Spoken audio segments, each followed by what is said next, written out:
From the Shadows to the Kremlin, the life of Vladimir Putin. In the gray streets of Leningrad in 1952, amid the scars of a city still healing from World War II, a boy named Vladimir Vladimirovich Putin was born into a modest Soviet family. His father had fought bravely in the war. His mother had survived the brutal siege of the city. Their home was small, shared with other families, and the future seemed uncertain. But young Vladimir had ambition and a fascination with power and discipline. As a child, he dreamed not of being a president, but a spy. Putin studied judo, mastering not just the physical skill, but the philosophy of control and patience. He was known to be quiet, calculated, and fiercely determined. That mindset took him to Leningrad State University, where he studied law and where his path to power began. After graduation, he joined the KGB, the Soviet Union's infamous intelligence agency. Putin served as a foreign intelligence officer, spending several years undercover in East Germany. He wasn't James Bond, more a quiet observer, watching the Cold War play out from behind a desk. When the Berlin Wall fell in 1989, so too did the world he had trained for. The Soviet Union began to crumble, and Putin returned home, uncertain of what lay ahead. But he adapted.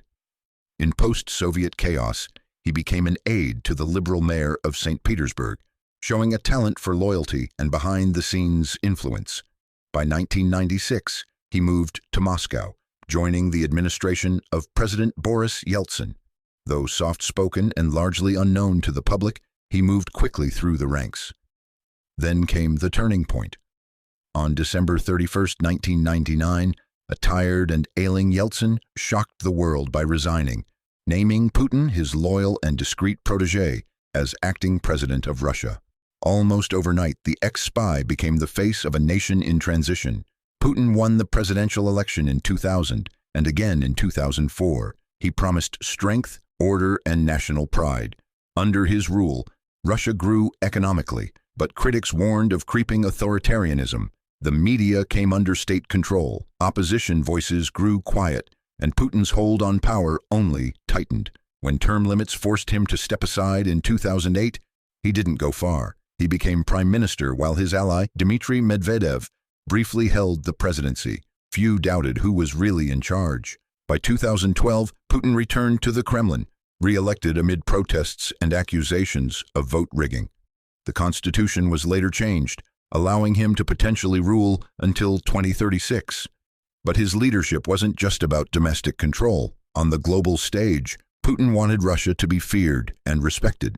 In 2014, he stunned the world by annexing Crimea from Ukraine, sparking outrage and sanctions from the West. Tensions only escalated. In 2022, he ordered a full-scale invasion of Ukraine, a move that would define his legacy for decades to come. Thousands died, millions fled.